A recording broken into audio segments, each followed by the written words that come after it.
हरे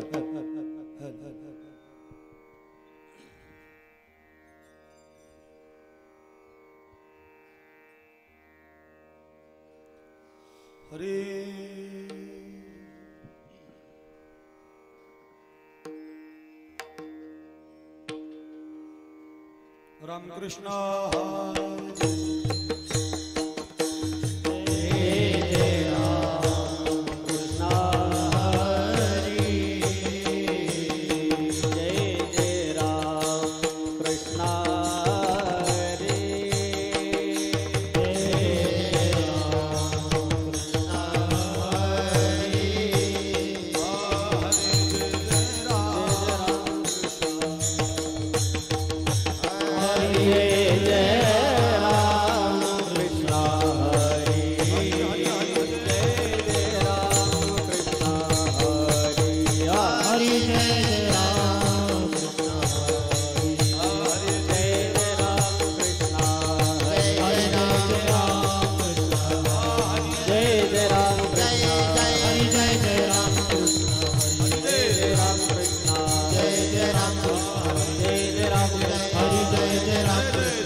सुखाचे आगर सर्व सुखाचे आगर सर्व सुखाचे आगर सर्व सुखाचे आगर सर्व सुखाचे आगर सर्व सुखाचे आगर बाबर कुमा देवी वर बाबर कुमा देवी वर बाबर कुमा देवी वर तो विठ्ठल बरवा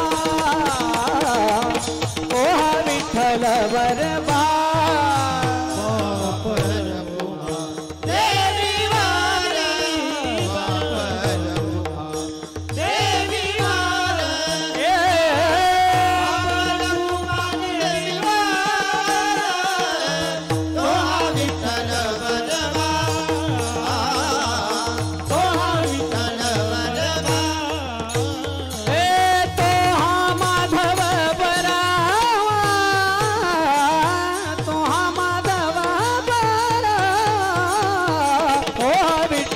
बरवा तोहा विठ्ठल बरवा तोहा विठ्ठल बरवा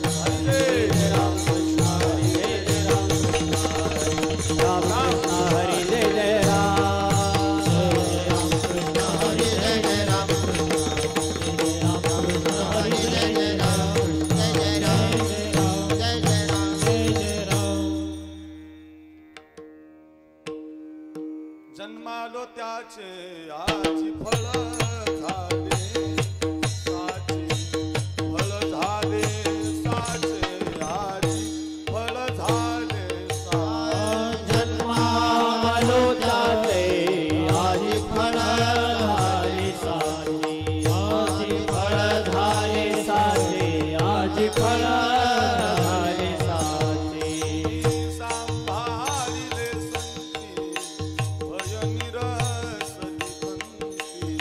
भय निरसली खंती भय निरसली खंती तुम्ही सांभाळले संती भय निरसली खंती भय निरसली खंती भय निरसली खंती आता कृत्य झालो इच्छा केली ते पावलो इच्छा केली ते पावलो इच्छा केली ते पावलो कृतकृत्य झालो इच्छा केली ते पावलो इच्छा केली ते पावलो इच्छा केली ते पावलो सहारले संती भय निरसली खंती भय निरसली खंती भय निरसली खंती तुम्ही सांभाळले संती भय निरसली खंती भय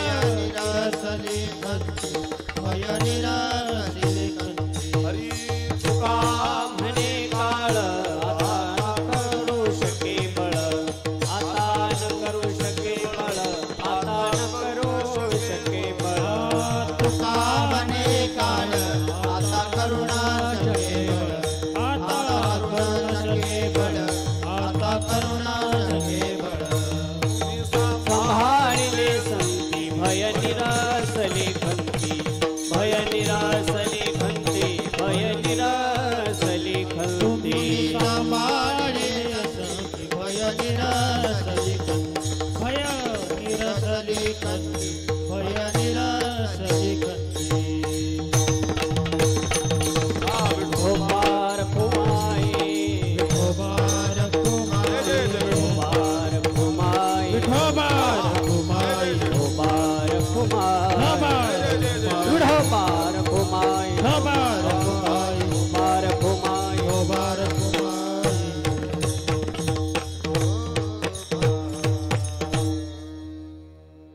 संकीर्तनातील पहिली चाल गायनाचार्य सुनील महाराज तसेच गायनाचार्य विलास महाराज यांनी म्हणा.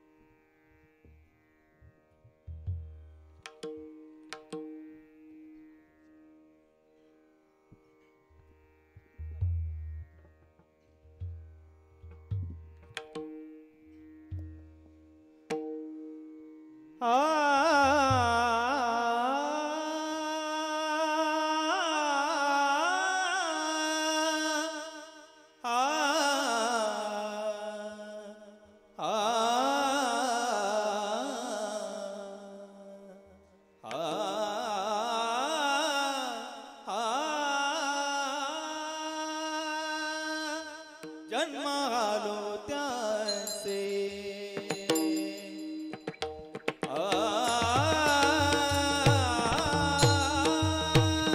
जन्म आलो त्याचे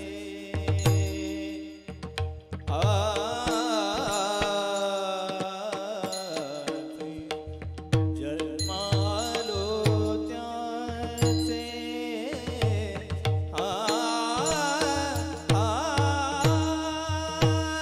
जन्म आलो त्याचे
हर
कवरदार विठ्ठल श्री ज्ञानदेव तुकाराम भगवान की जय माऊली ज्ञानेश महाराज की जय गुरु तुकाराम महाराज की जय योग महाराज की जय गणपती बाप्पा मोरया विठ्ठला हला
स्वराचा थोडा आवाज कमी करतो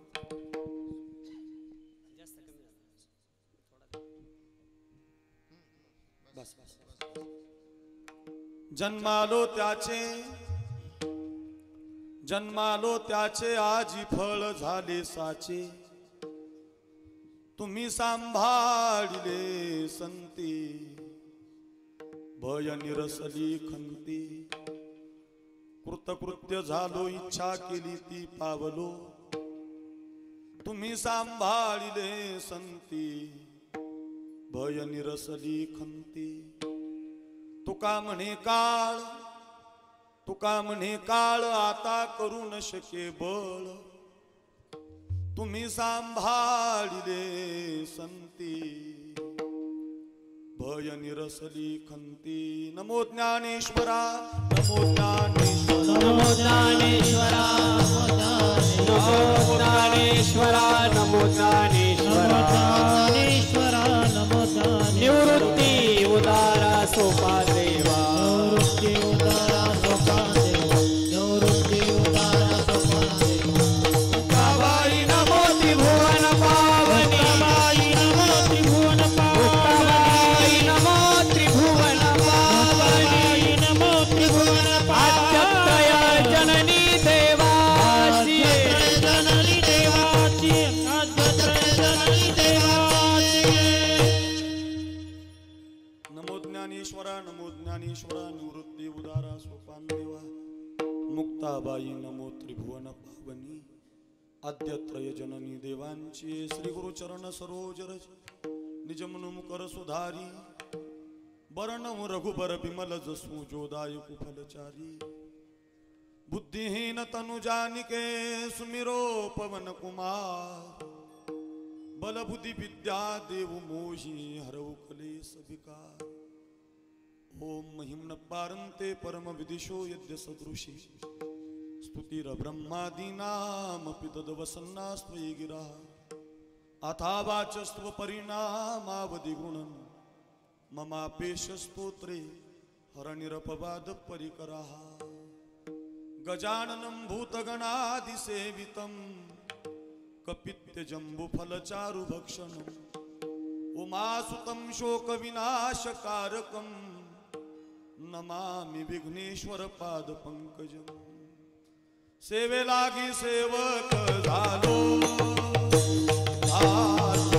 सेवे लागी सेवक झालो सेवे लागी सेवक झालो सेवे लागी सेवक झालो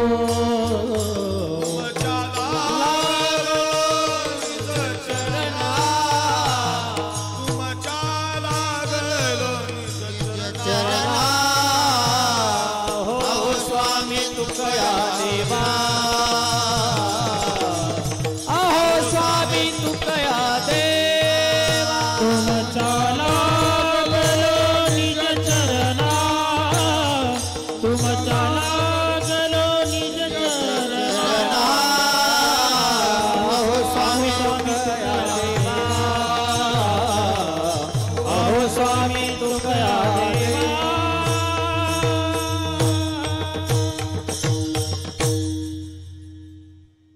सेवे लागी सेवक झालो तुमच्या लागलो निज चरणा अहोजी स्वामी तुकया देवा यावरी न करावा अभिरू मस्तक हे पायावरी या वारकरी संतांच्या विठाला विठाला विठाला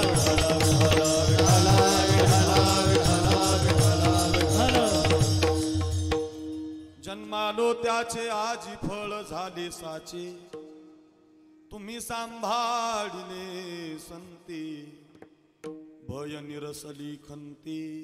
अच्छा, पवित्र कीर्तनाकरिता जो अभंग आपण घेतलाय निवडलाय वारकरी संप्रदायाच्या कलशस्थानी विराजमान असणारे अखिलकोट ब्रह्मांड चालक भगवान पांडुरंग परमात्म्याचे लाडके लढीवाळ आणि परमप्रिय असणारे जगद्गुरु श्री तुकाराम महाराज तुकोबारांच्या अभंग गाथेमधला अतिशय महत्वाचा 4 चरणाचा 4 कडव्याचा जन्म सफल झाला असं वर्णन करणारा अभंग आहे.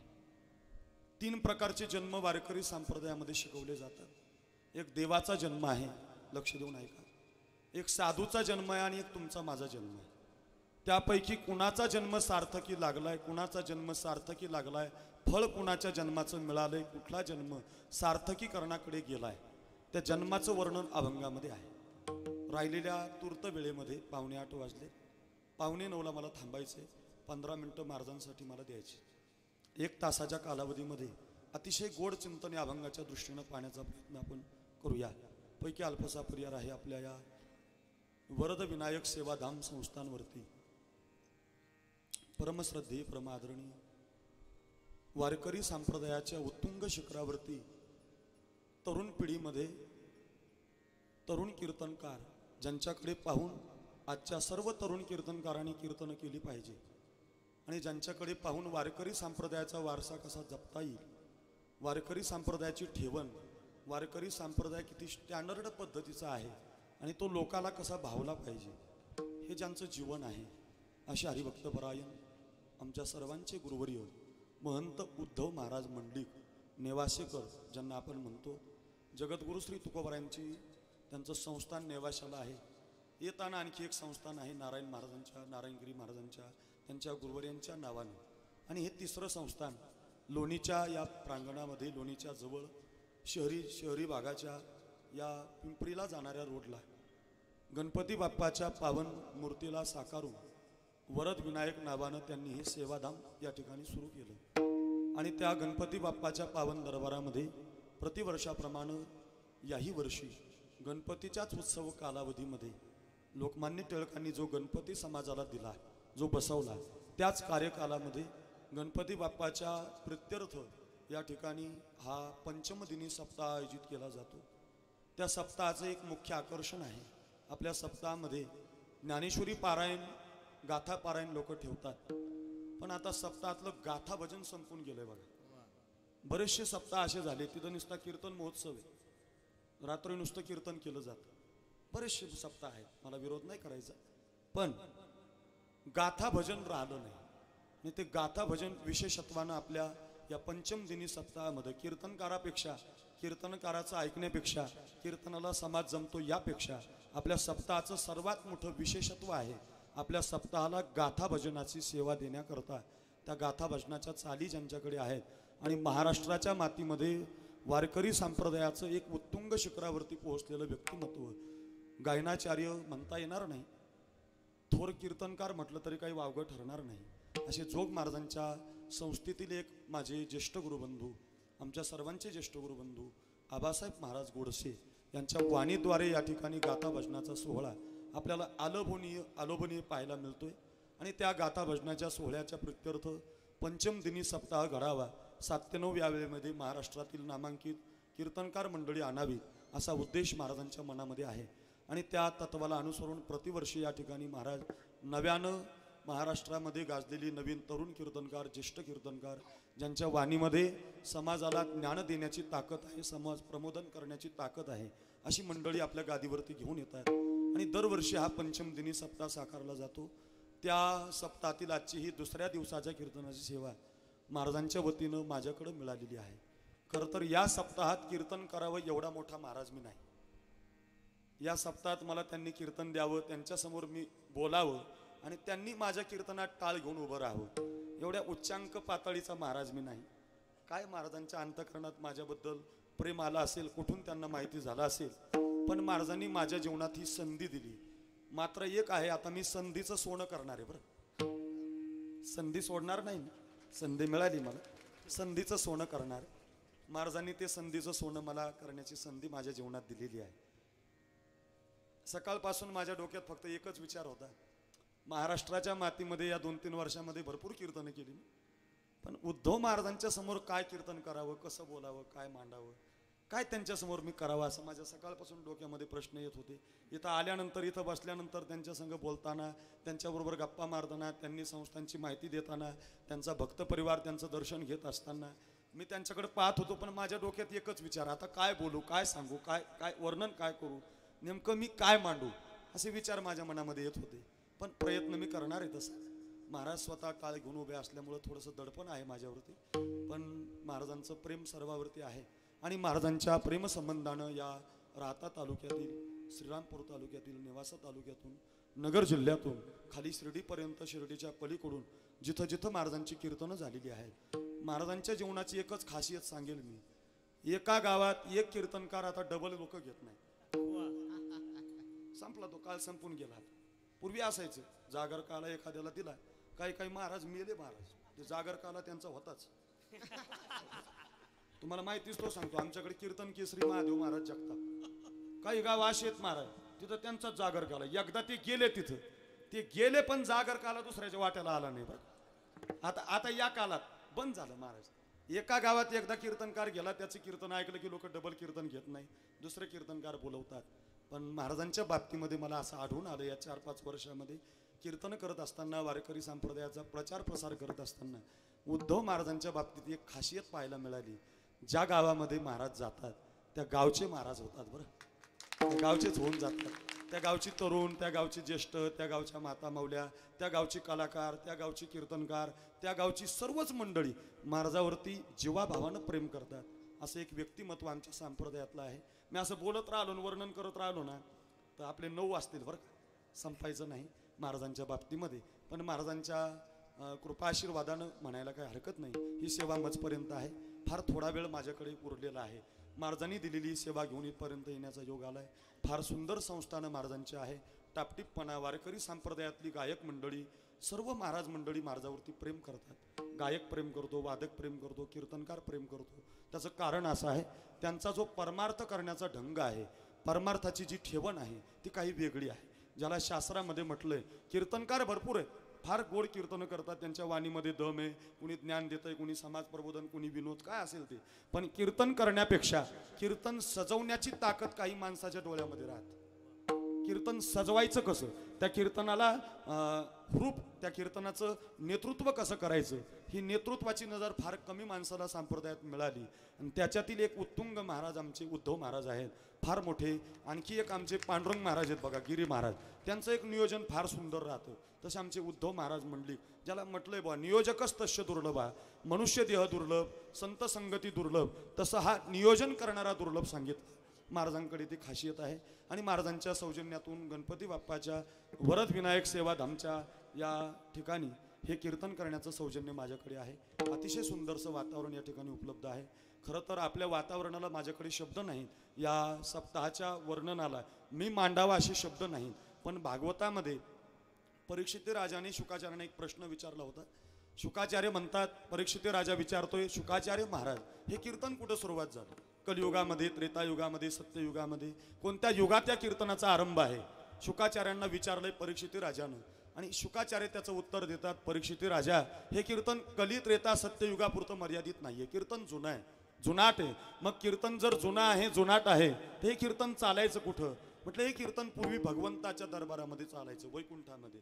मग देवाच्या दरबारात कीर्तन चालत होतं, तर देवाच्या दरबारामध्ये टाळ वाजवायला, चाली म्हणायला, प्रमाण म्हणायला, गायन करायला, कीर्तन सांगायला, कीर्तन ऐकायला कोण आहे? पुन्हा प्रश्न निर्माण झाला. त्याचं उत्तर भागवतात एक श्लोकामध्ये आहे. प्रल्हादस्तालधारी तरळगते तया चोद्धवम कंशधारी विनाधारी सुरर शिरस्वर कुशलतया राग कृतार्जुनोद्भूत इंद्रोवादिन मृदंगम जय जय सुकराहा कीर्तने ते कुमारा यत्राग्रे भाव भक्ता सरसरचनाया व्यासपुत्रो बभूव भागवत सांगतंय, शुकाचार्यांची वाणी आहे. शुकाचार्य म्हणतात त्या भगवंताच्या दरबारामध्ये प्रल्हादासारखे उद्धवासारखे टाळकरी होते. मला असं वाटतंय तोच भगवंताचा दरबार आज आपल्या वरद विनायक सेवा धामला उपस्थित आहे. प्रल्हादासारखे उद्धवासारखे बरेचसे टाळकरी आहे. पुन्हा वर्णने बुवा स्वर कुशलतया राग कृतार्जुनो, स्वरामध्ये प्रवीण असणारे, राग रागिनामध्ये निपुण असणारे, संगीत अलंकार, संगीत विशारद, त्याच्यातली तज्ञ, रागातली तज्ञ, गायनातली तज्ञ मंडळी भगवंताच्या त्या दरबारामध्ये चाली म्हणायला आहेत. फक्त भगवंताच्या दरबारात एकच गायक आहे, त्याचं नाव आहे राग कृतार्जुनो. रागामध्ये प्रवीण अर्जुन, अर्जुन नावाचा गायक भगवंताच्या दरबारात आहे. आपल्या उद्धव महाराजांच्या मंडलिक बाबांच्या या संस्थानला, वरद विनायक सेवा धामला, या या या संस्थानला, या सप्ताहाला नेमकी कुठल्या अर्जुनाला चाल द्यावी, नेमकी कुठल्या अर्जुनाला चाल द्यावी याची पंचायत आपल्या समोर आहे. पुन्हा सांगू, इंद्रोवादिन मृदंगम, पखावज वाजवण्याकरता भगवंताच्या दरबारामध्ये दोन आहेत. इंद्रो दोन आहेत बरं का, द्वितीय आहे दोन आहेत बरं का. हो, दोन इंद्र वाजवण्याकरता आहेत भगवंताच्या दरबारात. आपल्या दरबारात तसे दोन तर आहेतच, पण उभे राहिलेल्यापैकी बरेच इंद्र आहेत. अजून वाजवणारे दोन, उभे राहिलेल्यापैकी बरेच इंद्र आहेत. असा भगवंताच्याही दरबाराला कमी लेखणारा दरबार भरलाय. फक्त एक कमतरता आहे, एक कमतरता आहे. म्हणताला आता काय कमतरता सांगतो ना. भगवंताच्या दरबारामध्ये, त्या दरबारामध्ये हीच अर्जुनासारखी, हीच इंद्रासारखी गायक वादक मंडळी आहेत. प्रल्हादासारखी, उद्धवासारखी टाळकरी आहेत. फक्त एक छोटंसं असं आहे बरं का, भगवंताच्या त्या दरबारामध्ये हीच मंडळी गाण्याकरता, वाजवण्याकरता, तुम्ही ऐकण्याकरता फक्त कीर्तन सांगणारा शुकाचार्यासारखा महामुनी आहे. या ठिकाणी माझ्यासारखा एक पामर आहे बरं का. एवढी थोडीशी माझी सहन करून घ्या तुम्ही. आता अतिशय सुंदरचं वातावरण, संगीत अलंकार, भजन सम्राट ज्यांचं गाथा भजन आपण श्रवण करताय, माझे गुरुवरी आहेत ते. मी भरपूर चाली त्यांच्या ऐकून शिकलो बरं महाराज. कॅसेटीमध्ये पूर्वी ती सोनीची कॅसेट राहायची 90 मिनिटाची, त्याच्यात त्या कॅसेटीतल्या चाली आमच्या आबा महाराज गोडसेंच्या, फार मधुर आवाज महाराज. वारकरी संप्रदायाच्या चालीचा ठेवा ज्यांच्याकडे आहे ती एकच व्यक्ती संप्रदायात तुम्हाला सापडेल, ती म्हणजे आबासाहेब महाराज. जोरात वाजवा जरा, जोरात. आबासाहेब महाराज फार मोठी उत्तुंग शिखरावरती पोहोचलेली व्यक्ती. माझ्या कीर्तनात ते उभं राहतात, ते माझं भाग्य आहे. महाराज आहेत. पुन्हा तदनंतर संगीत विशारद, संगीत अलंकार प्रकाशजी महाराज कातकडे, फार सुंदर गायन. रघुनाथजी खंडाळकर पंडित यांच्याकडे शिक्षण घेऊन एकाच ताटात, एका धर्मशाळे, एकामध्ये, एका रूममध्ये आणि एकाच वळकुटीमध्ये राहण्याचा योग आला महाराजांचा आणि माझा बरं का. एकाच धर्मशाळेत प्रकाश महाराज कातकडे, फार गोड गळा त्यांना भगवंतानी सरस्वतीनं दिलाय.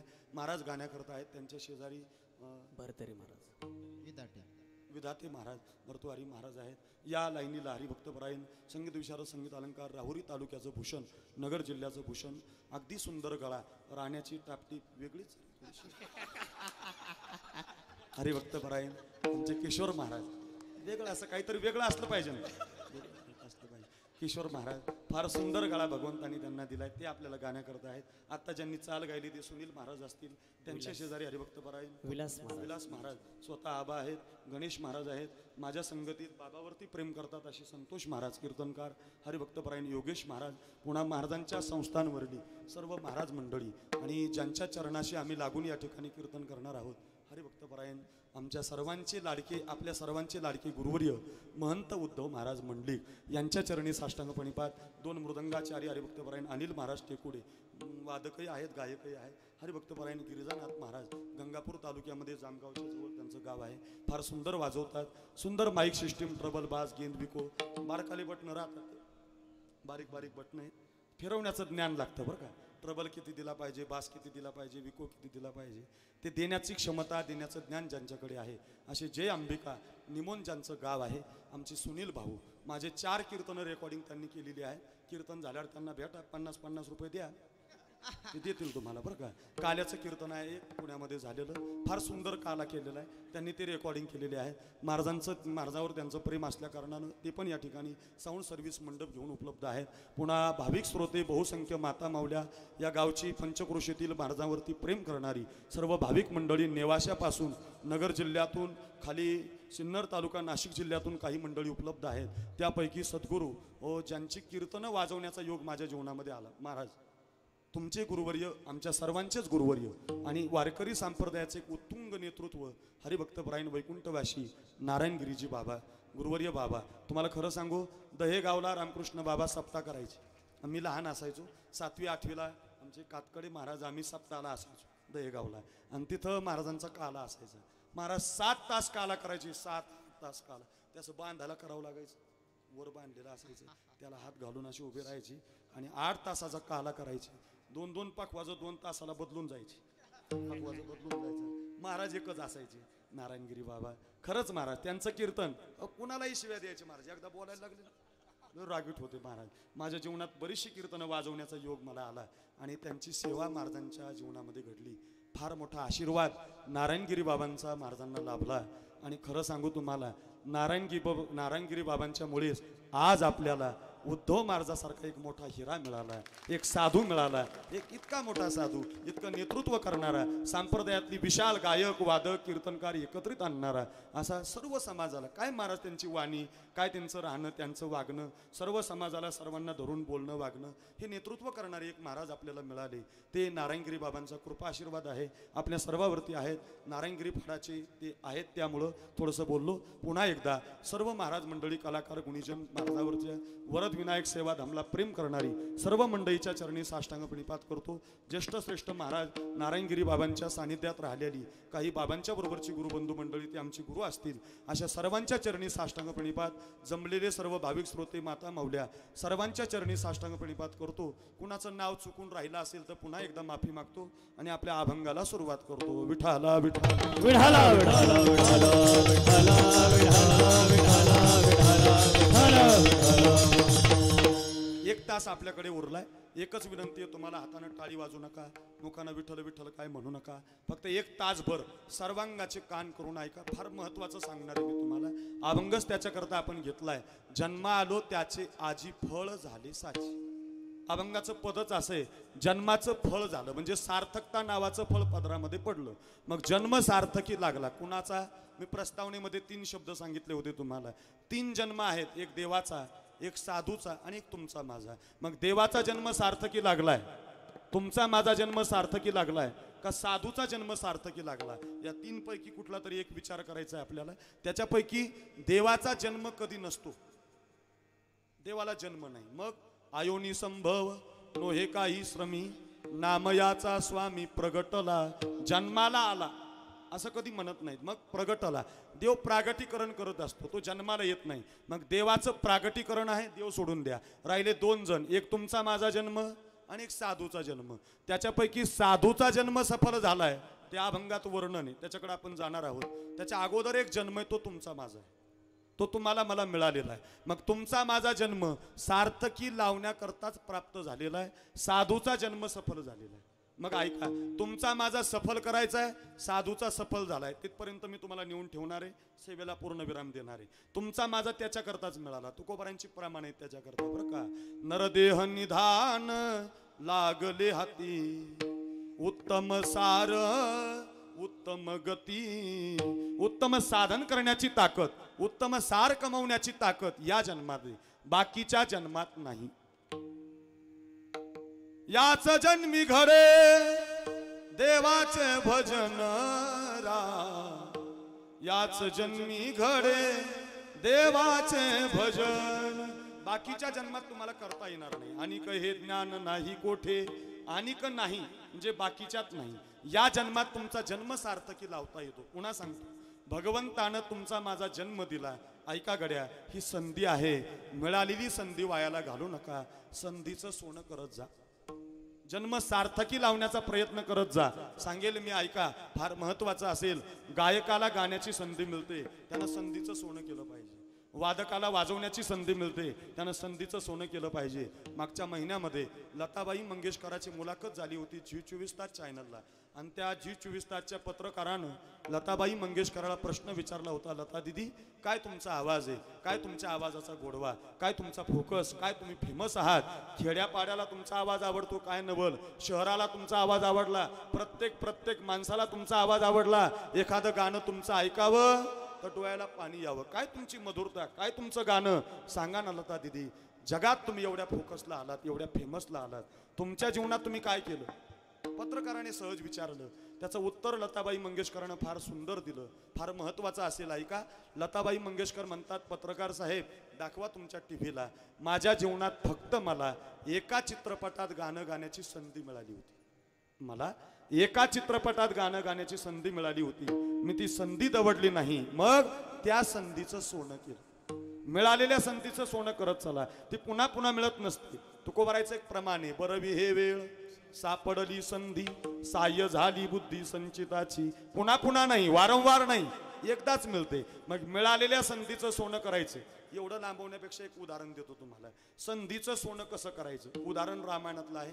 राम प्रभूची कथा जर आपण कधी ऐकली असेल, अनेक कीर्तनकार करतात, कथाकार सांगतात, फार महत्वाचं उदाहरण आहे, लक्ष देऊन ऐका म्हणजे कळेल बरं का. रामायणामध्ये एक पात्र आहे, त्याचं नाव केवट आहे. केवट आहे. या काठचे माणसं पलीकडच्या काठाला घेऊन जाणं हा त्याचा धंदा आहे. पलीकडच्या काठचे माणसं अलीकडच्या काठाला आणायची, या काठचे माणसं नावेत भरून पलीकडच्या काठाला सोडायची, पलीकडच्या अलीकडच्या काठाला. एवढंच येतं त्याला, हरिपाठ अजिबात येत नाही बरं. काकडा सुद्धा माहिती नाही त्याला. साग मप दातीन धाडा रियाजन अभ्यासन अध्ययन राम राम रामाहन रामेन रामाभ्याम रामे. पहिलं वर्षन, दुसरं वर्षन, तिसरं वर्षन अभ्यासन अध्ययनन प्रवचनन कीर्तनन मोठं होऊन असलं काही नाही त्याला. फक्त एक माहिती आहे, या काठचे माणसं नावेत भरायची, गंगेच्या पलीकडच्या काठाला नेऊन सोडायची. ऐका ना, पलीकडच्या काठचे भरायचे, गंगेच्या अलीकडच्या काठाला आणायचे. इतकं साधं जीवन आहे त्याचं. त्या केवटाच्या जीवनात एक संधी आली बघा. विश्व ज्याच्या ताब्यात तो राम त्या केवटाच्या झोपडी समोर गेला. राम प्रभूने केवटाला हात जोडले आणि राम प्रभू हात जोडून केवटाला म्हणतात, केवट, हे केवट, तुझे नाव पाहिजे मला. नाव मागणारा कोण आहे तर नावा तयार करणार आहे. नाव मागणारा कोण आहे तर केवटासारखे हजारो नावाडी तयार करणारा राम हात जोडून उभा आहे. केवट मागी नावन केवटून हिरे माना. एकच वचन आहे तुळशीदासजींचं, मागी नावन केवटूनही माना. तुळशीदासजी म्हणतात, हात जोडून राम उभा आहे, हात जोडून राघव उभा आहे. तो विश्वाचा चालक मालक आहे. कर्तुम अकर्तुम अन्यथा कर्तुम शक्तिवान आहे. हजारो नावाडी, हजारो नावा तयार करणारा राम केवटाच्या समोर हात जोडतोय. केवट, तुझे नाव पाहिजे. तो केवट म्हणतोय, देवा मला नाही द्यायची. केवट काय म्हणतोय, नाही माना. तो केवट म्हणतोय मला द्यायची नाही. राम प्रभू त्याला म्हटले, तुला माहिती मी कोण आहे. अरे म्या बोलविल्या वेदू बोले, म्या चालविल्या सूर्य चाले, म्या हलविल्या प्राणू हाले, जो जगात ते चालिता. मियाची निया मिलू साता, काळू ग्रासी तसे भूता. ये म्हणीये गते पंडुसुता सकळे जयाची. ऐसा जो समर्थो तो मी विश्वाचा नाथ. अरे संपूर्ण सृष्टीचा नायक आहे मी. तो केवट म्हटला, असाल तर तुम्ही दुसरे नाव तयार करा, दुसरा नावाडी तयार करा, मला द्यायची नाही. राम प्रभू त्याला म्हटले, कार्य केवट, एका पायावर लोक हिमालयात उभी आहेत मी जावं म्हणून, महाराष्ट्रातल्या प्रत्येक गावात सप्ताह चालले आहेत मी जावं म्हणून, रोज कीर्तनकार कीर्तन करतोय मी जावं म्हणून, रोज भजन आहे मी जावं म्हणून. मी अजून स्वप्नात नाही रे कुणाच्या, मी तुझ्या झोपडी समोर आलोय, तुम्हाला नाही म्हणतोस. तो केवट म्हटला, देवा मला द्यायचीच नाही तुम्हाला नाव. राम प्रभू त्याला म्हटले, झालं काय केवट नाव न द्यायला.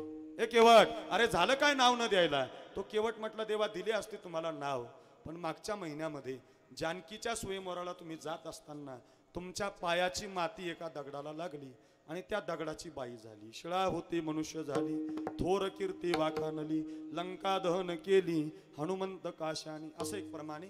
आणि शिळा होती मनुष्य झाली, ज्याच्या चरणाचे चाली. असं एक प्रमाणे बरं का. तुमच्या पायाच्या शिळा मनुष्य झाली म्हणजे तुमच्या पायाच्या स्पर्शाने दगडाची बाई झाली. मग तुमच्या पायाच्या मातीनं जर दगडाची बाई होते, हा तुमच्या पायाचा इतिहास आहे. तर देवा, माझी तर लाकडाची नाव आहे, माझी लाकडाची नाव आहे. उगीच तुमचे पाय माझ्या लाकडाच्या नावेला लागावे आणि त्या नावेची दुसरी बाई तयार व्हावी, त्यापेक्षा तुमचे पाय माझ्या नावेत नको. अरे म्हटलं, असं काही होत नसतं. नाही नाही म्हटलं, झाली की नाही मागच्या महिन्यात.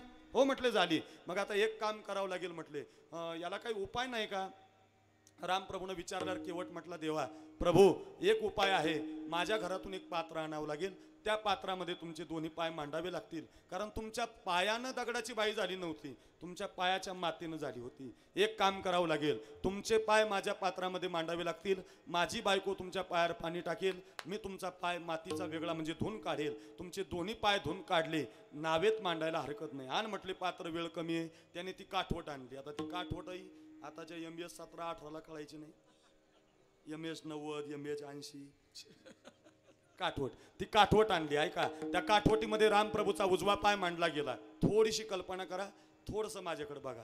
उजवा पाय रामप्रभूनं त्या काठवटीमध्ये मांडला. 2-4 ठिकाणी पातळ फाटलेली त्या केवटाची बायको कळशी भरून चरवी भरून घेऊन आली.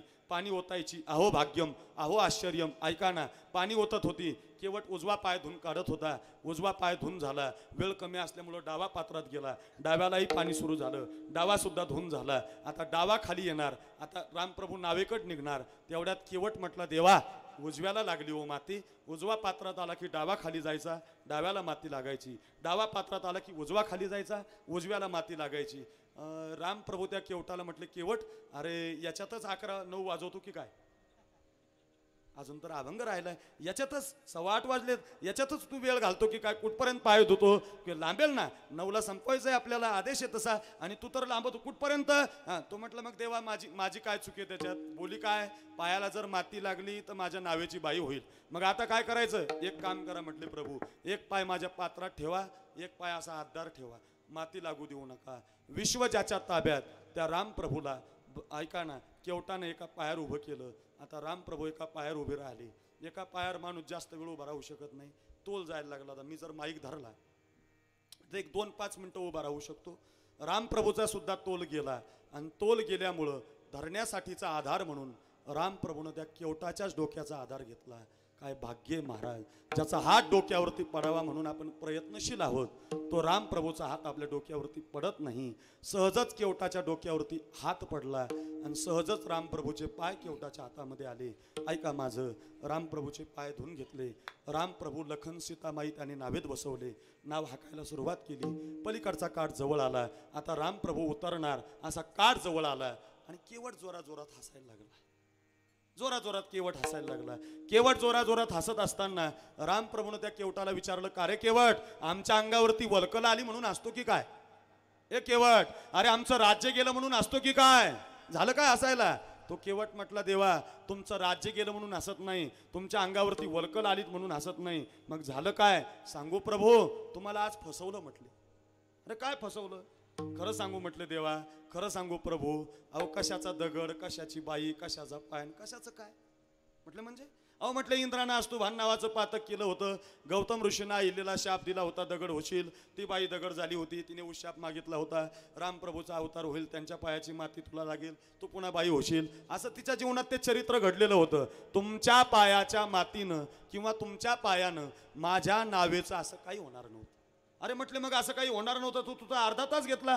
बायकोला पाय धुवलेस, पोरांना पाय धुवलेस, तू पाय धुतलेस, आणि आता म्हणतो काही नव्हतं. त्या केवटाचं उत्तर फार सुंदर आहे, शिकायचंय. तो केवट म्हटला, देवा ऐका ना, तुम्ही माझ्या झोपडीच्या समोर नाव मागायला आलात. केवट काय म्हटलं? तुम्ही माझ्या झोपडीच्या समोर नाव मागायला आलात, ही माझ्या जीवनातली संधी होती म्हटलं. तुम्ही माझ्या झोपडीच्या समोर नाव मागताय, ही माझ्या जीवनातली संधी होती. तुम्हाला फसून तुमचे पाय धुवून घेतले, हे मी केलेलं संधीचं सोनं आहे बरं का. मिळालेल्या संधीचं सोनं करत चला. याच्याकरता उदाहरण दिलं. पुन्हा पुन्हा संधी मिळत नसते. जन्म नावाची संधी आहे, सार्थकता नावाचं सोनं आहे. मग सार्थकता मिळवायची काय करावं लागेल? 4 सत्ता गाजवाव्या लागतील तुम्हाला. 1 नंबर तुम्हाला जग जिंकावं लागेल. 2 नंबर तुमचं शरीर जिंकावं लागेल. 3 नंबर काळ जिंकावा लागेल. आणि 4 नंबर देव जिंकावा लागेल. 1 नंबर जग जिंकायचं. जग म्हणजे गावची ग्रामपंचायत नाही, तालुक्याचा आमदार नाही, जिल्ह्याचा खासदार नाही, तिकडे जायचंही नाही मला. माझा मुद्दा काय चालला? जग जिंकणं. सिकंदर राजानं अर्ध जग जिंकलं होतं म्हणतात, वाचा त्याचा इतिहास. किंवा तुम्ही एवढे 1000 माणसं, 2-4 हजार माणसं महाराजांच्या प्रेमाखातीर इथं उपलब्ध आहात. तुम्ही सर्वजण हिंदूचे आहात. एका प्रश्नाचं उत्तर द्या. तुम्ही सर्वजण इथं आहात, गाव तुमचं जवळ आहे, घर तुमचं जवळ असेल, तुमच्या गावामध्ये तुमचा वाडा आहे, तुमचं घर आहे, तुमचा बंगला आहे. मग तुमच्या घराच्या भिंतीवर तुमच्या खापर पंजोबाचा फोटो आहे? नाही. ढोपर पंजोबा नाही. निपर पंजोबा तो पण नाही. आपर पंजोबा तो तर कळतच नाही आपल्याला, आहे का नाही? ज्या बाप जाद्याच्या रक्तातून आपण जन्माला आलो, तो आजोबा पंजोबा आपला कोण असेल तो, त्याचे फोटो आपल्या घरात नाही आहेत. पण महाराष्ट्रात असं हिंदूचं घर दाखवा की त्या हिंदूच्या घरामध्ये छत्रपती शिवाजी महाराजांचा फोटो नाही, त्या हिंदूच्या घरामध्ये ज्ञानेश्वर महाराजांचा फोटो आहे, त्या हिंदूच्या घरामध्ये जगद्गुरु श्री तुकोबारायांचा फोटो आहे, त्या हिंदूच्या घरात कुठल्या तरी साधूचा, या भागातल्या साधूचा, शुराचा, वीराचा नक्कीच फोटो लागला. त्याचं कारण आहे ते जग जिंकणारी माणसं. जे जग जिंकत असतात त्यांचे फोटो घरात असतात. जग जिंकलं पाहिजे, पुरुषार्थ येतो, जिंका. काय मिळेल? जग जर जिंकलं तर जन्माची सार्थकता होईल. चला पुढे. नाही जमत तुम्हाला, याच्यापेक्षा थोडं अवघड आहे. काम क्रोध बंदी खानी, तो का म्हणे दिले दोन्ही, इंद्रियाचे धनी आम्ही झालो गोसावी. गोसावी बनलं पाहिजे, काम जिंकला पाहिजे, क्रोध जिंकला पाहिजे, शरीर जिंकणं हे दुसरा पुरुषार्थ आहे. याच्यानंतर आणखी एक आहे, काळ जिंकणं. काळ काळ म्हणजे साखरे महाराज नाही, कीर्तनाला आला आणि गाडीत बसून गेला.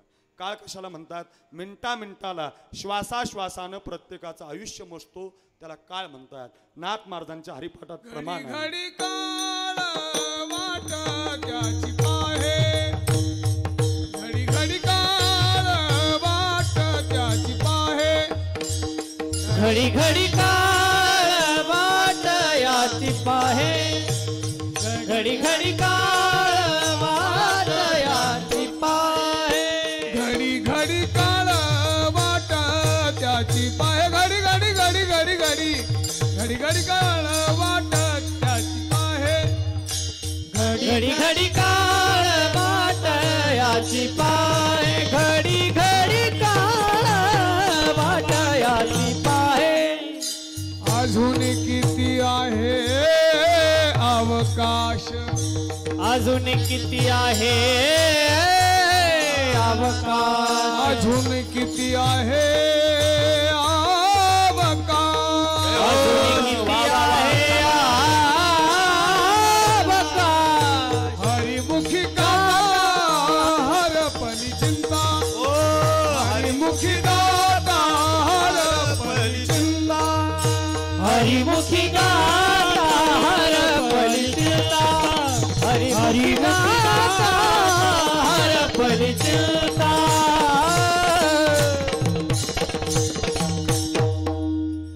घडी घडी काळ वाट याची पाहे, श्वासाश्वासानं प्रत्येकाचं आयुष्य मोजमाप करणारा काळ.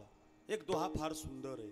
दिन चार घडी का जीना, दुनिया है मुसाफिर खाना. मिनटा मिनटाला कहीं लाख करोडो आए, कहीं कोटी खत्म कराए, बस यही चला है गाना, दुनिया है मुसाफिर खाना. देह जाणार जाणार जाणार, याशी काळोबा खाणार. मिनटा मिनटाला, श्वासाश्वासाने प्रत्येकाचं आयुष्य मोजणारा काळ. पण महत्वाचा ऐका, जन्म सार्थकी कधी लागतो? तो काळ जिंकायचा. तो काळ जिंकता आला पाहिजे. जिंकलाय. माझ्या ज्ञानोबारांचं चरित्र वाचा, काळ जिंकलाय म्हणून संजीवन समाधी आहे. माझे नाथ महाराज वाचा, काळ जिंकला म्हणून जलसमाधी आहे. माझे तुकाराम महाराज वाचा, काळ जिंकला म्हणून वैकुंठ गमन. आम्ही माथा दिले पाय, माथा दिले पाय, आम्ही माथा दिले पाय.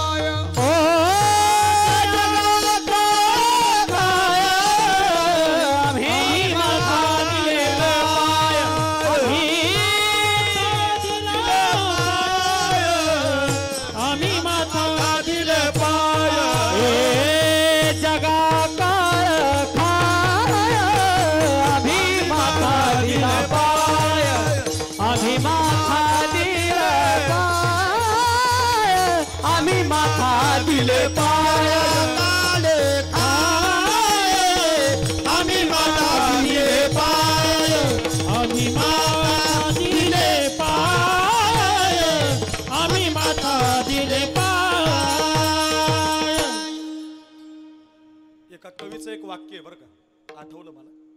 एक कवी म्हणतोय, भगवान भी क्या अजीब चीज है, बराबर दिल और दिमाग के बीच में गला देता है. काहीला आता कळ, काहीला उद्या कळले जरा मारली.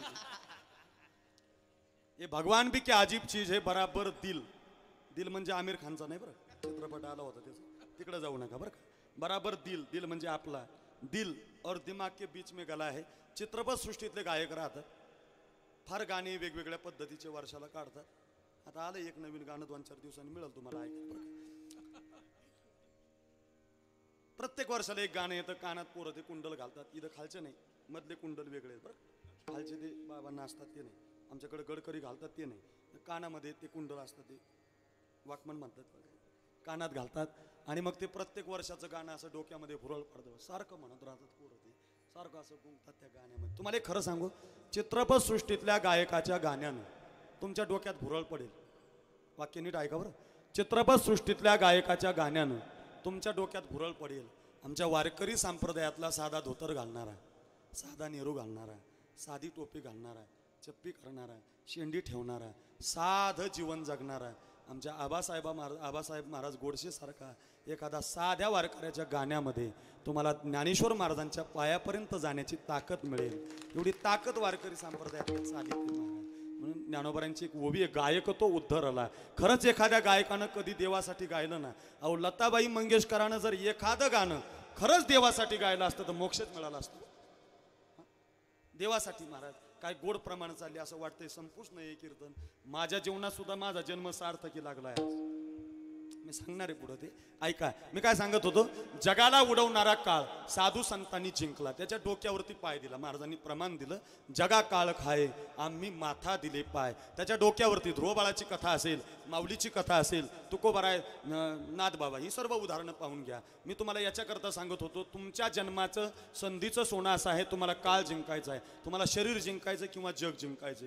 तुम्हाला महाराज तुम्ही आम्हाला सांगितलं हे फार कठीण आहे, जमणार नाही. आता महत्वाचं ऐका, जग ज्याच्या ताब्यात आहे तो भगवान आहे, शरीर ज्याच्या ताब्यात आहे तो भगवान आहे, किंवा काळ ज्याच्या ताब्यात आहे तो भगवान आहे. तुझी ये सत्यने वेदासी बोलणे, सृष्टी संपूर्ण सर्व गोष्टी त्याच्यात लावून घ्या. मी एक ओवी दिली होती मगाशी, म्याची निया मिलू साता काळूक राशी तसे, म्हणजे काळही त्याच्याच ताब्यात, जगही चाले, हे शरीर कोणाची असते प्रमाण आपल्या पाठातले. हे संपूर्ण जर देवाच्या ताब्यात आहे. एक सोपा मार्ग सांगू तुम्हाला, तुमचा जन्म सार्थकी लावायचा असेल, जग, काळ आणि शरीर नाही जिंकता येत तुम्हाला, या तीनही गोष्टी भगवंताच्या ताब्यात आहे. तुम्ही देव जिंका ना, सोपं काम करा, देव जिंका. देव ज्यानं जिंकला त्याचा जन्म सार्थकी लागला. सोपं सांगतो आता. देव जिंकणं म्हणजे काय? शबरी मातेचं उदाहरण प्रसिद्ध आहे, सर्वांना ज्ञात आहे. राम प्रभूकडे शबरी माता कधी अयोध्येला गेली नाही, मग अयोध्येचा राम शबरीच्या कुटियात आला. हे जिंकणं आहे.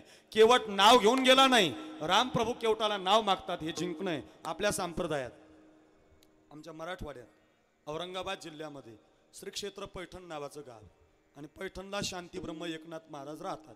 नाथ महाराजांची 2 मंदिर आहेत. कधी आले पैठणला, बऱ्याच लोकांना नाथ महाराज माहिती नाही हो, वाईट वाटतं महाराज, तुम्हाला पटणार नाही माझं हे. काय काय कीर्तन करायला माहिती नाही महाराज. नाथ महाराज षष्टीला येत नाहीत महाराज. लोक कितीतरी कीर्तनकार षष्टीला येणार नाहीत, येत नाहीत महाराज. चांगले चांगले पाहिलेत मी.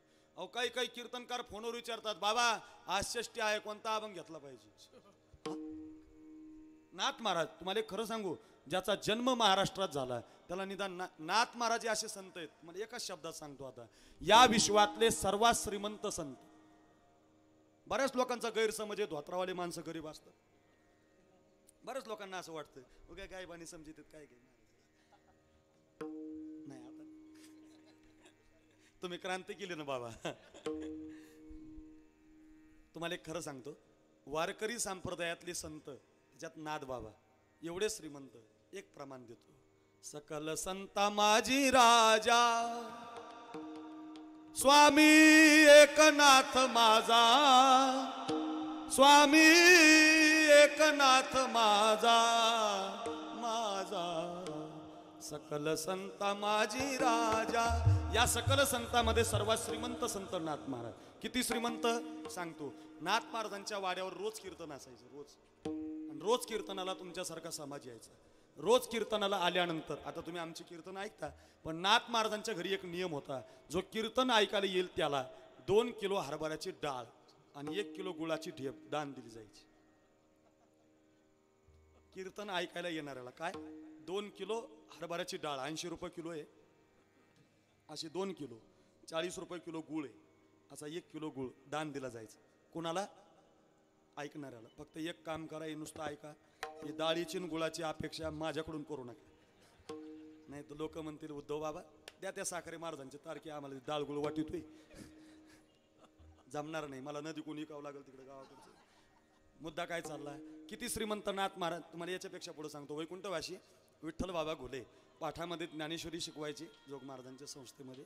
आणि काय होतं बरं का, बाबांचं नाव घेतलं की मला राह होत नाही. फार थोडी सेवा करण्याचं भाग्य मिळालं माझ्या जीवनात बाबांची. तुमच्या जीवनात जसे बाबा मिळाले महाराज, नारायणगिरी बाबा मिळाले, तसं आमच्या जीवनामध्ये आम्हाला घोले बाबा मिळाले. काही नाही, 2 वर्ष फक्त सेवा केली. धोतर धुण्याची सेवा माझ्या वाट्याला होती.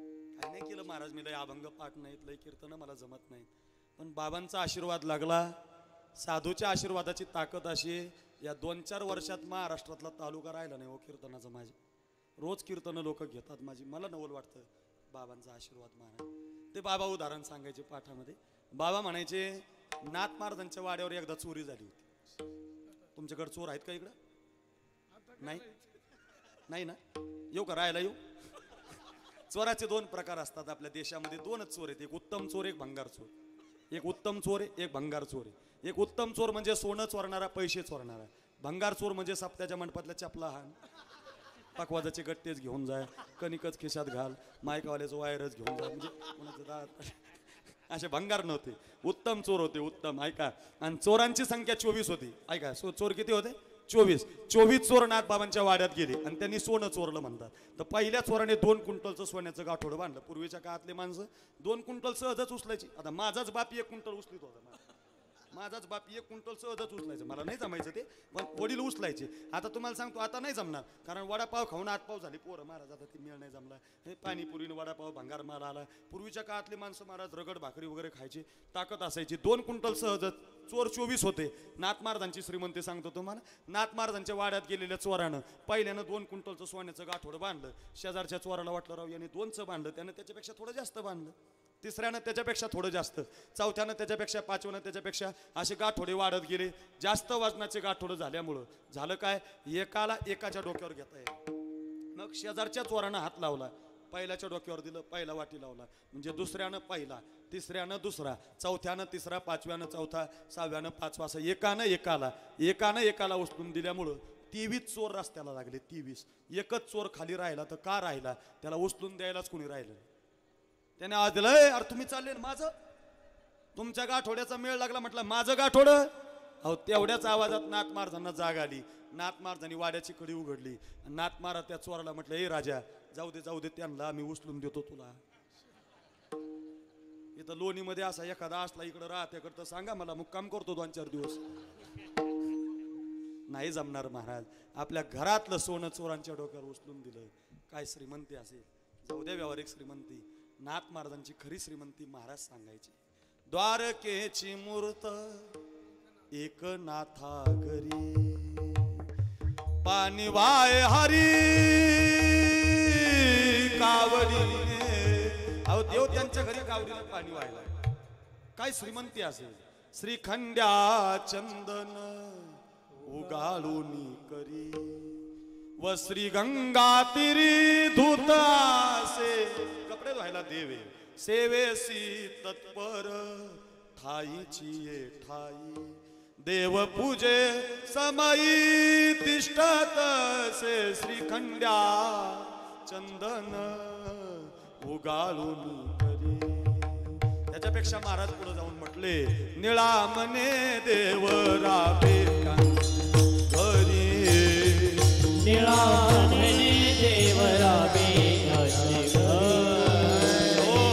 निळा मने देव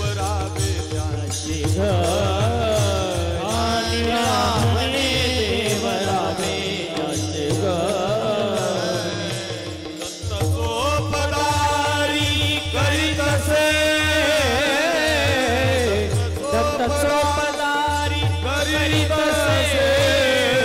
श्रीखंडा चंदन उबाळूनी करी, श्रीखंडा चंदन उबाळूनी करी.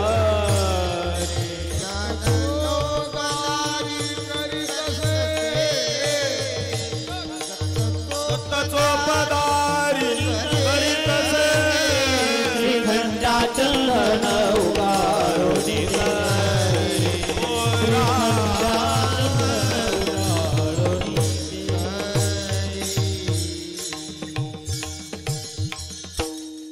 श्रीमंती दत्त चोपदारी करीत राम. दत्त महाराज चोपदारकी करायला, भगवान कृष्ण चंदन उगाळून द्यायला, 12 वर्ष कावडीचं काम, 12 वर्ष चंदन उगाळून देण्याचं काम, 12 वर्ष चटाई हातरण्याचं काम भगवान करतो. याचा अर्थ असा आहे त्यांनी देव जिंकला. अर्थ काय? देव जिंकला. महाराष्ट्रातली सर्व साधू सांगायला मला वेळ नाही. देव जिंका नाथरायांसारखा जन्म सार्थकी लागेल. काळ जिंका तुकोबरायन ज्ञानोबरायांसारखा जन्म सार्थकी लागेल. शरीर जिंका तुकोबरायांसारखं जन्म सार्थकी लागेल. किंवा जग जिंका शिवाजी महाराजासारखा महाराष्ट्र जिंका जन्म सार्थकी लागेल. याच्यापैकी तुम्हाला काहीच जमलं नाही तर नाही तरी गेला जन्म वाया. तुमचा जन्म वायाला जाईल.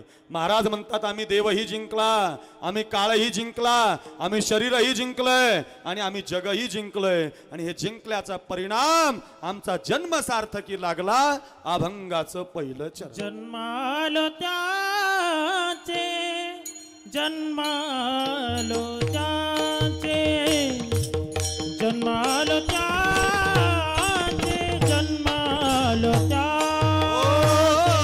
जन्मालो त्याचे जन्मालो त्याचे जन्मालो त्याचे जन्मालो त्याचे जन्मालो त्याचे जन्मालो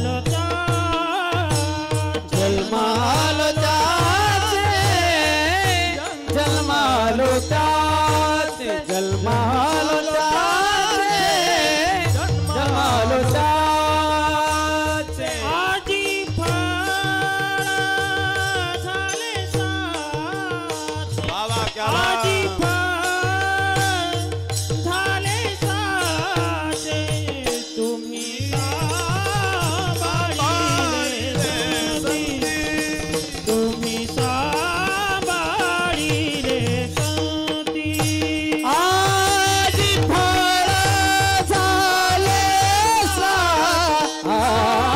आजी फळ झाले साचे तुम्ही सांभाळिले संधी तुम्ही सांभाळिले जन्मालो त्याचे आजी फळ झाले साचे जय हो जय हो. आजी फळ झाले साचे आजी फळ झाले जन्मालो आजी फळ झाले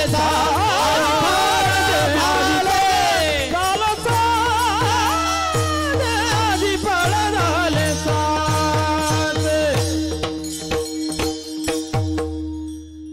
देव जिंकला फळ मिळालं. जन्मालो त्याचे आजी फळ. शरीर जिंकलं जन्मालो त्याचे आजी फळ. हे लावून घ्या. हो हे जन्माची तुम्ही म्हणाल महाराज याच्यापेक्षा जरा सोपं नाही का? हे तुम्ही सांगितलं हे आम्हाला जमणार नाही. याच्यापेक्षा सोपा मार्ग नाही का? तुकोबारायांनी तो पण दिला बरं का. तुका म्हणे जन्मा आल्याचे सार्थक विठ्ठलची एक देखलिया. तुम्हाला खरं सांगू या विश्वात ज्याचा जन्म झाला त्याच्यात महाराष्ट्रात ज्याचा झाला त्यानं पांडुरंग सोडून दुसरा देवच मानायचा नाही. आमचे तुकोबाराय एकच प्रमाण देतात त्याच्याकरता. पतिव्रते जैसा भ्रतार प्रमाण आम्हा नारायण तैशा परी. मी कुठल्या साधूला नाव ठेवत नाही, मला टिंगलही करायचं नाही, कुणाला नावही ठेवायचं नाही. पण लोकांचं वागणं बदललं हो. वाईट वाटतं. गळ्यात माळ तुळशीची, खिशाला बिल्ला नरेंद्र महाराज, पेनावर अनिरुद्ध बापू, गळ्यात लॉकेट आसाराम बापू, पुस्तकं प्रत्येकाचं बदललं महाराज. माझं मत असं नाही. तुम्हाला नरेंद्र महाराज आवडतात मरेपर्यंत आवडले पाहिजे, तुम्हाला बापू आवडतात मरेपर्यंत आवडले पाहिजे, तुम्हाला जो आवडला तो अखंड पाहिजे तुमचा. मला त्याच्याशी हे नाही करा. आमचे तुकोबाराय म्हणतात आमचा देव एखाद्या पतिव्रता पत्नीला जेवढा आवडतो तिचा नवरा, तिचा पती त्याला जिला जेवढा आवडतो तेवढा माझा देव मला आवडतो. महाराज काय तुकोबारांचे शब्द असतील महाराज, काय शिकण्यासारखी गोष्ट आहे. मग तुम्हाला एक खरं सांगतो मी, या जगात सर्वात मोठी जन्माची सार्थकता लवकर होते पांडुरंगाच्या दर्शनाने. म्हणून उदाहरण देतो तुम्हाला, लगेच कळेल. तुम्ही आषाढी वारीला जाता पंढरपूरला? जात असाल. कार्तिकी वारीला महाराजांच्या बरोबर कधी जात असाल. तुम्ही जर आषाढी वारीला गेलात पंढरपूरला तर पंढरपूरला या 2-4 वर्षात काय झालं माहिती आहे का बाबाजी? 2-4 वर्षात ते माळी विकणारे, अष्टीगन बुक्का विकणारे व्यापारी आहेत ना, त्या व्यापारी लोकांनी काय केलं, आपला माल जास्त विकावा म्हणून नवीन नवीन गाण्याच्या कॅसेटी काढल्या बघा. म्हणजे गाणे बदलले, गाण्याची चाल तशीच ठेवली, त्या चालीमध्ये ज्ञानोबा, तुकोबा, विठोबा, पांडुरंग घातला आणि सीडी कॅसेट तयार केली. अशी DVD लावतात, समोर TV लावतात. मार्केटमध्ये तुम्ही गेलात तुमच्या लक्षात येईल बघा. गेल्या वर्षी गाणं आलं बघा, चांदन चांदन झाली विठुरायाची पाहत, म्हणजे एक विराई काढली विठुराया घातला. लोकांनी ती कॅसेट लगेच घरी आणली.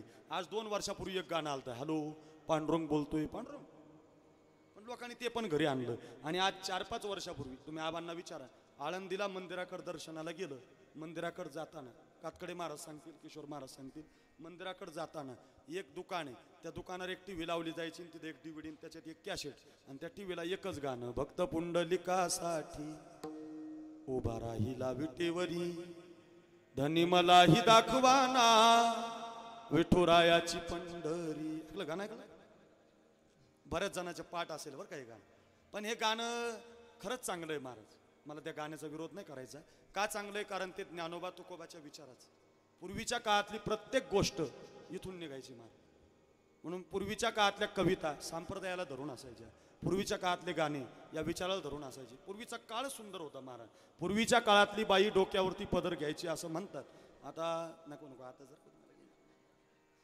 पूर्वीच्या काळात पद्धत होती महाराज. या देशाला, या संस्कृतीला फार गोडवा होता महाराज. पूर्वीच्या काळातल्या कविता फार सुंदर असायच्या. फक्त 7वी पास महाराज, 7वी शिकलेला महाराज. पण काय ते गुरुजी होते महाराज. आम्हाला 5वीला असताना जे शिकवलं ना महाराज, फार ग्रेट शिकवलं. काय सुंदर शिकवलं महाराज. आनाया निर्मळ पाणी गेलो मी या कासारी, ही लगबग भरोनी झारी, तो परत फिरे तो तुमचा शर आला, कसा उरात ऋतुनी बसला, शर आला तो धावून आला काळ, विभळला श्रावण बाळ. बरेच जण म्हणायला लागले कविताच गोड आहे मला, फार सुंदर. आम्हाला सुद्धा होती. खरा तू एकची धर्म जगाचे बांध कोरावे, असं नाही इकडे. बरं आहे आमच्याकडे त्याच्यामुळेच पाऊस आहे ना. बरं विठाला कविता एक 2 वर्ष झाले असतील बरं का. मालेगाव नावाचं शहर आहे धुळ्याच्या नाशिक रोडला हायवेला. त्या मालेगावला एका शाळेला कीर्तन केलं होतं मी 26 जानेवारीचं. आणि शाळेला कीर्तन करत असताना अशा बऱ्याच कविता, बरेच जुने गाण्याचा असा दर्शावा देत असताना एक 3रीचा पोरगा आला, तो विदर्भातला. आणि तो 3रीचा पोरगा मला म्हटलं, बाबा मला एक कविता म्हणायची म्हटलं. त्यानं माझ्या जवळचा माईक घेतला, शाळेतच कीर्तन होतं. तो पोरगा एक कविता म्हटला, आबा हंबरुनी वासराला चाटते जव्हा गाय, तव्हा मले गायीमध्ये दिसती माझी मा, आया बाया सांगत होत्या होतो जव्हा तान्हा, दुष्काळात माईच्या माझ्या आटला होता पान्हा, पिठामंदी पाणी टाकून मला पाजत जाय, तव्हा मले पिठामध्ये दिसती माझी मा. किती गोड वाटते बरं कविता. असू दे, आताचे शब्द आहेत, आताचा कवी आहे, पण काट्या कुट्यात आई दाखवतो, गव्हाच्या पिठात आई दाखवतो, दुष्काळातले आई दाखवतो. आमच्या काळात लय भंगार शब्द आले महाराज. पप्पा सांगा कुणाचे, पप्पा माझ्या मम्मीचे, मम्मी सांगा कुणाची, मम्मी माझ्या पप्पाची, लेकर कोण्या भूताची. ऐकण्यासारखे. अहो आता हे सुनील सिस्टीमवाला आमचा. पूर्वीच्या काळात कीर्तनाला लोक यावीत म्हणून पूर्वीच्या काळात कसं असायचं माहिती आहे का, 9 ते 11चं जर कीर्तन असेल तर कीर्तनाच्या अगोदर सिस्टीमवाला गाणे लावायचे. गाणे काय राहायचे महाराज. फिरत्या चाका वरती देसी मातीला कार, विठ्ठला तू वेडा कुंभा. लागत होतं गाणे सप्त्याच्या मंडपात. घटाघटांचे रूप आगळे, प्रत्येकाचे दैव वेगळे, तुझ्या विना ते कोणा नकळे, मुखी कुणाच्या पडते लोणी, कुणामुखी अंगार, तू वेडा कुंभार विठ्ठला, तू वेडा कुंभार. गाणं ऐकलं बाई लवकर भाकरी करायची आणि मंडपाकडे निघायची. त्या गाण्याची ताकद होती पूर्वीच्या काळातली. फार सुंदर महाराज. रुतला पायी काटा या आडवाटा, नंदाचा कारटा होता जोडीला, होता जोडीला म्हणून मी आले गोडीला, कसा गोड बोलूनी तू काटा काढीला. ग बाई बाई बाई रुतला पायी काटा. समेतेची मला अशी 100 गाणी येतात. हे बाबा महाराज गोडसे उद्धव महाराज नव्हते पाहिजे तुम्हाला म्हणून दाखवले असते. एरवी सप्त्यामध्ये म्हणजे भांगार नाही बरं का, तसले भांगार नाही, जुने सांगतो मी तुम्हाला. पैसा शिकवणारे गाणे होते. पैसे पैसे पैसे. वासुदेवाची ऐकावानी, अरे जगात नाही राम र, दाम करी काम येड्या, दाम करी का, दाम करी काम येड्या, दाम करी का. पैसा शिकवत होतं गाणं. पैसा किती आवडतो पैसा. पैशाची जादू लई न्यारी, तान्या पोराला त्याची हाव, आई सोडून घेतय झेप, पैशाच्या मागुनी धाव. अरे पैशासाठी सारी माणस, पैशासाठी सारी माणस झाली त्याची गुलाम रे, दाम करी काम येड्या, दाम करी.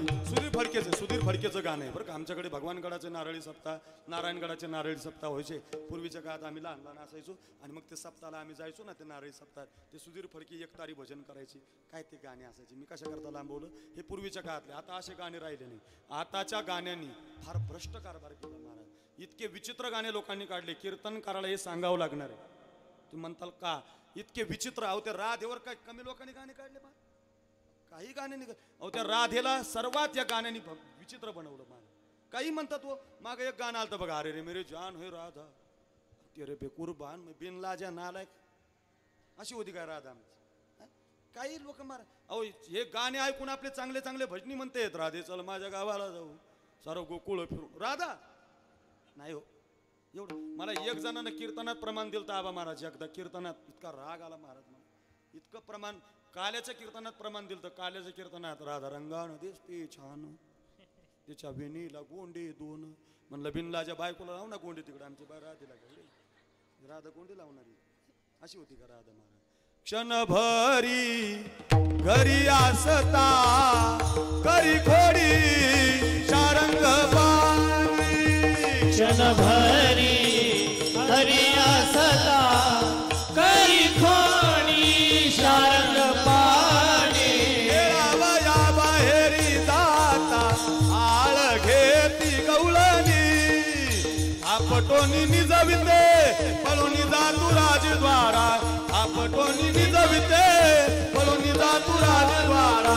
राधे राधे राधे राधे हे श्याम सुंदरा, राधे राधे राधे राधे हे श्याम सुंदरा.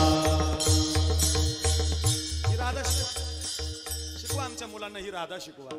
राधा घेऊन हरीला त्वरे जात मंदिरी. हे कुठं गायब झाली.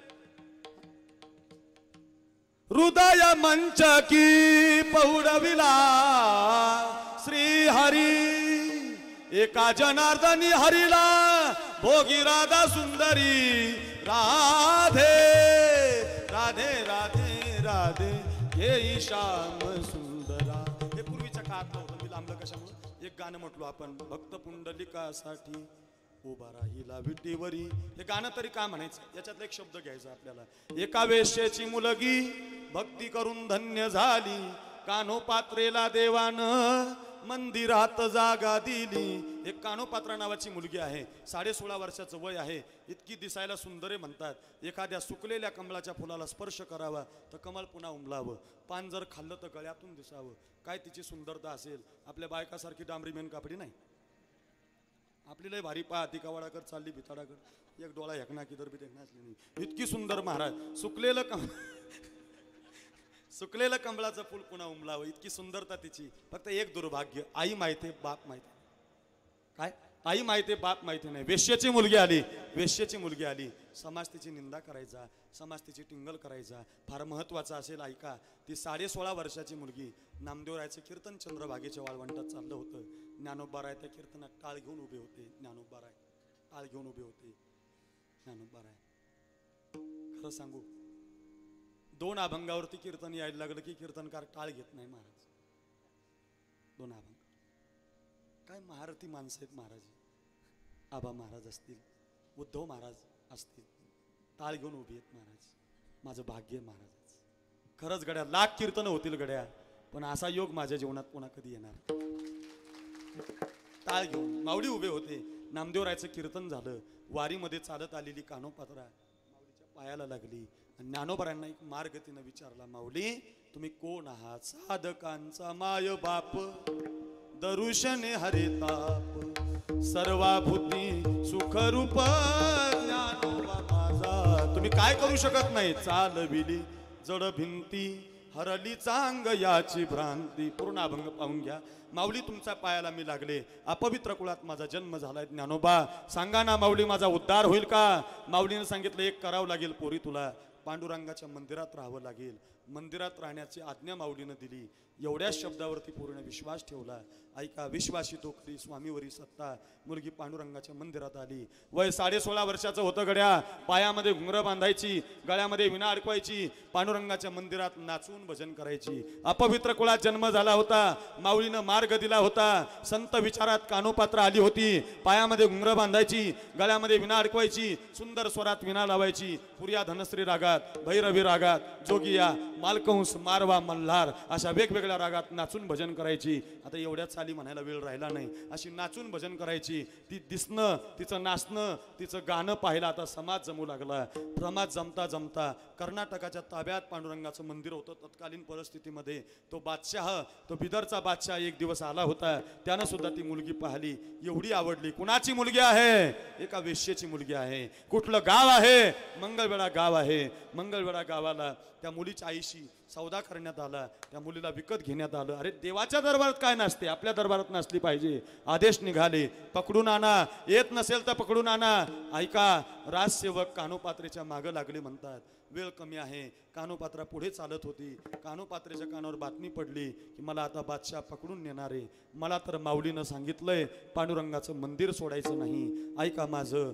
आता कानोपात्रा पुढे हो राजसेवक मागे कानोपात्रा पुढे राजसेवक मागे होते कानोपात्रेनं आपलं डोकं देवाच्या पायाला लावलं महाराज ऐका जसं डोकं देवाच्या पायावरती लावलं तसं मागून तर पकडणारे येणारे तिने पाहिले होते माऊलीचा शब्द तिच्या ध्यानामध्ये होता जसं डोकं पायाला लावलं तसं आपला प्राणच देवाला देऊन टाकला डोकं ठेवल्याबरोबर प्राण दिला 2 दिवस मंदिरात चर्चा चालली ऋग्वेदी यजुर्वेदी सामवेदी अथर्ववेदी सर्व शाखेचे ब्राह्मण विचार करत होते काय केलं पाहिजे या मुलीचं काय केलं पाहिजे या मुलीची माती स्मशानामध्ये करावी या मुलीची माती वाळवंटात करावी या मुलीची माती पंढरपूरच्या बाहेर करावी कुठे केली पाहिजे या मुलीची माती एका वेश्येच्या मुलीनं देवाच्या पायावरती जीव दिलाय सर्व मंदिरात चर्चा झाली अनंत शास्त्री नावाचे विद्वान ब्राह्मण मंदिराचे पुजारी होते गेला कधी पंढरपूरला तर अनंत शास्त्री नावाचे ग्रंथ वाचायला मिळेल तुम्हाला तो पुस्तक घेऊन या त्याच्यातली ही कथा आहे अनंत शास्त्री मंदिराचे पुजारी होते त्यांनी सांगितलं गड्यांनो मी तुमचं कुणाचं ऐकणार नाही मुलीनं देवाच्या पायावरती जीव दिलाय त्या अर्थी मुलगी सामान्य नाहीये रात्रभर हिचं प्रेत मंदिरात ठेवा हिच्या शेजारी मी झोपतो रात्री देव जे सांगेल ते करणार पूर्वीच्या काळातल्या साधूला देव बोलत होता मधल्या गाभाऱ्यात कानोपात्रे प्रेत ठेवण्यात आलं शेजारी अनंत शास्त्री झोपले रात्री 1 वाजता विटेवरच्या अनंतानं झोपलेल्या अनंताला आवाज दिला अनंता उठा अनंता अनंता रे हे अनंता रे हे अनंता तुझं मी सांगतसे अनंता रे पाहे पा कानोपात्रा पवित्रा अनंत या मुली सारखी पवित्र वस्तू नाही, जगाच्या बाजारात तिच्यासारखी वस्तूच मला कोणी आवडू शकत नाही. अंतकालेच मामेव स्मरण मुक्त्वा कलेवरम, अंतिम श्वासाला हिनं माझ्या पायावरती डोकं ठेवलंय. माझ्या उजव्या हाताला हिची समाधी बांधा, माझ्या उजव्या हाताला हिची समाधी बांधा. अनंत शास्त्रीनं समाधी बांधली, त्या समाधीवरती एक झाड उगवलं. आजही गेलात पंढरपूरला दर्शनाला तर बारीला लागून दर्शन करताना पांडुरंगाचं दर्शन अगोदर नाही, रुक्मिणीचं अगोदर नाही, गणपती बाप्पाचं सुद्धा तुम्हाला अगोदर नाही. कानोपात्रेच्या झाडाला तुमचं डोकं लावावं लागतं, तेव्हा देवाचं दर्शन मिळतं. मला असं वाटतंय ज्ञानोबरांच्या विश्वासानं, ज्ञानोबरांच्या संताच्या शब्दावरती पूर्ण विश्वास ठेवला आणि देवाच्या पायावरती बलिदान दिलं. त्या कानोपात्रेनं म्हटलं पाहिजे, जन्मा आलो त्याचे, जन्मालो त्याचे, जन्मालो त्याचे, जन्मालो त्याचे. फळ झाले साचे, आजी फळ झाले साचे, आजी फळ झाले साचे, आजी फळ झाले साचे, आजी फळ झाले साचे,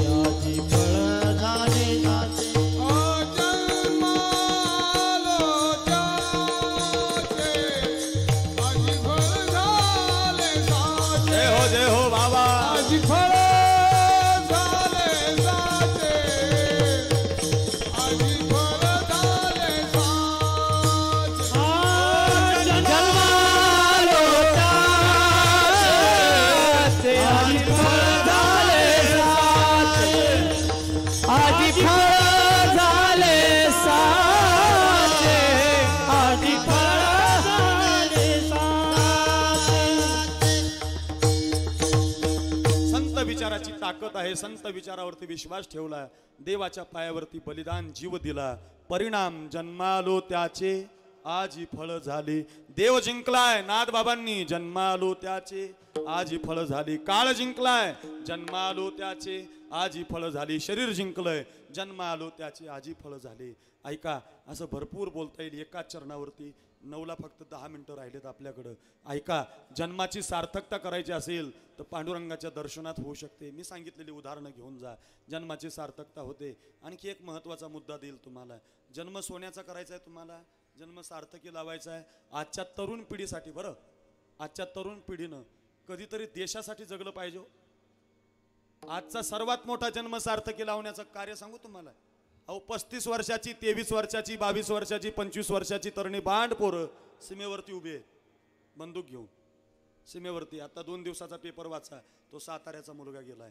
मागच्या दिवाळीचा पेपर वाचा, तो संभाजी वाचा. तुमच्या सिन्नर तालुक्यात वडांगली नावाचं, खडांगली नावाचं गाव आहे, त्या सिन्नरला तो संजय, आता वर्ष श्राद्ध आहे त्याचं, 2-4 दिवसांनी ढोक महाराजांचं कीर्तन आहे. मी केलं होतं एक कीर्तन त्या परिसरामध्ये, दशक्रिया विधीचं, त्याच सैनिकाचं. मला सांगायचं काय तुम्हाला, की तो सैनिक जो उभा राहतो, मी रोज सांगतो कीर्तनामध्ये, त्या सैनिकानं सुद्धा म्हटलं पाहिजे, हो जन्माचं सार्थक झालं माझं. का म्हणू नये बरं त्यानं? तुकोबारांचं हे विधान त्यानं सुद्धा गायलं पाहिजे. का माहितीये का? अहो वयाच्या 23-22 वर्षात काय मरण सोपं आहे? अहो 90 वर्षाच्या म्हाताऱ्याला तुम्ही जर म्हटले ना बाबा तुम्ही मरणार, ते तुमची कॉलर धरेल, एवढ्या लवकर का म्हणेल? हा, इथं 23 वर्षाची तरणी बांड पोरं देशासाठी उभी आहेत महाराज. 6-6 वर्ष गावाला येत नाहीत, 5-5 वर्ष गावाला येत नाहीत. माझा देश स्वाभिमान आहे, माझा प्राण माझा देश आहे. जिंदा रहने का मौसम बहुत है मगर जान देने की रुत रोज आती नहीं. हुस्न और इश्क दोनों को रुसवा करे, ये जवानी जोखों में नहाती नहीं. आज धरती बनी है दुल्हन साथियों, अब तुम्हारे हवाले वतन साथियों. देशासाठी उभे असतात, 6 वर्षापासून घरी येत नाहीत. ऐका माझं. तुका म्हणे शूर तोही पक्षी भला, तुका म्हणे शूर तोही पक्षी भला भला, मरता मुक्त झाला मान पावे, मान पावे, मरता मुक्त झाला मान पावे. तुका म्हणे शूर तोही पक्षी भला, तुका म्हणे शूर तोही पक्षी भला,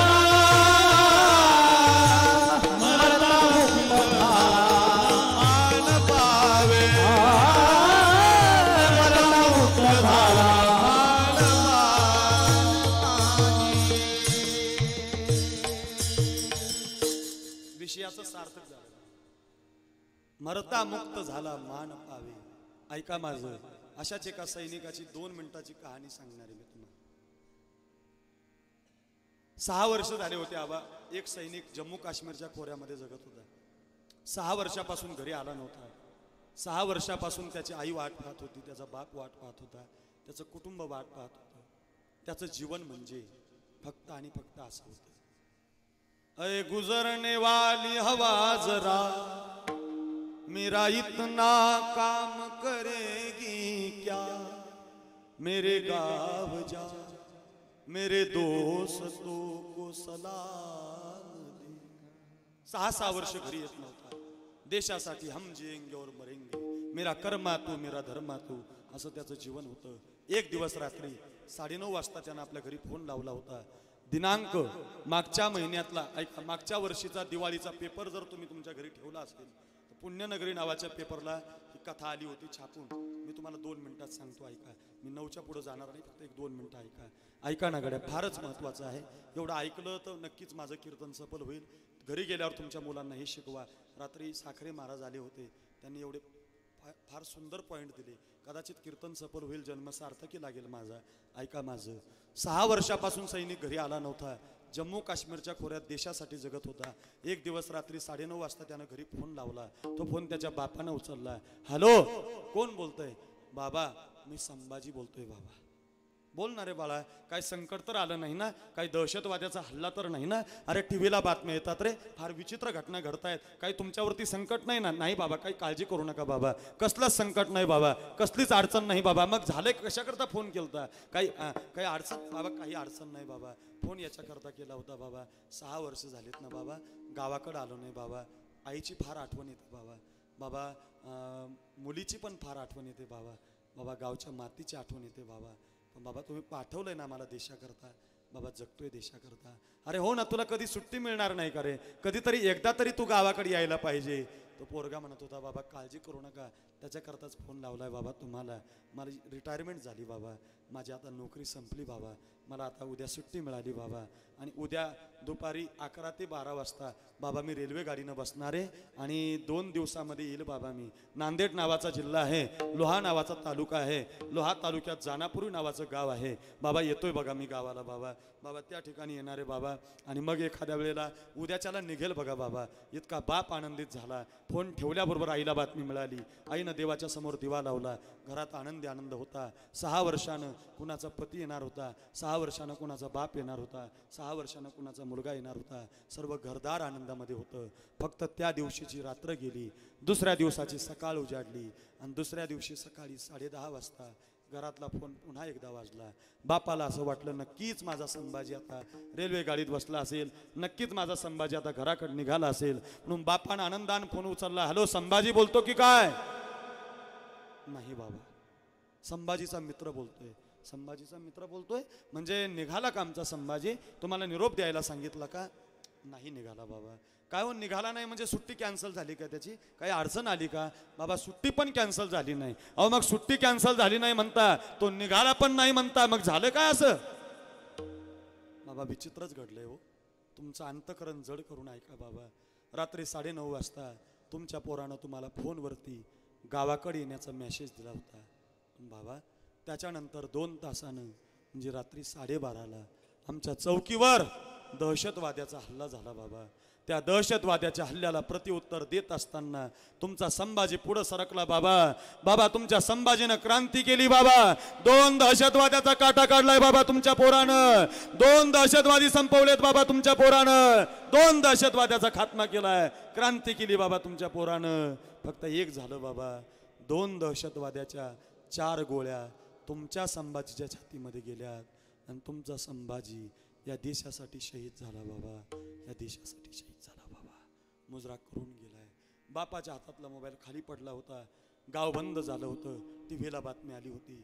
घरातली सर्व माणसं रडत होती. मी सांगितली कथा कशा करता तुम्हाला. वयाच्या 24-25व्या वर्षी संभाजीसारखी पाकिस्ताननं उरी हल्ला केला, 17 सैनिक आपल्या देशातली, त्याच्यातली महाराष्ट्रातली 2 आहेत, अशी सैनिक या देशासाठी मुजरा करून छातीवर गोळ्या झेलून प्राण देतात. त्या सैनिकाने सुद्धा म्हटलं पाहिजे, जन्म आलो त्याचे आजी फळ झाले साचे. एखाद्या वेळेला आपण विचारूया, महाराज 9ला फक्त 2-4 मिनिटं राहिलेत ना, कळलंय आम्हाला जन्माची सार्थकता देव जिंकल्यानं आहे, जन्माची सार्थकता देशासाठी जगल्यानं आहे, जन्माची सार्थकता कदाचित तुम्ही दिलेल्या कानोपात्रेच्या उदाहरणाप्रमाणे आहे, जन्माची सार्थकता काळ जिंकला, संधीचं सोनं केवटासारखं केलं तर आहे. कळालंय महाराज आम्हाला. सांगा महाराज, तुमचा जन्म सार्थकी कशानं लागला? महाराज त्याचं उत्तर देतात अभंगाच्या 2ऱ्या चरणात. तुम्ही सांभाळिले सांती, जय हो. तुम्ही सांभाळिले, जय हो महाराज. तुम्ही सांभाळिले सांती, हो. तुम्ही सांभाळिले सांती, तुम्ही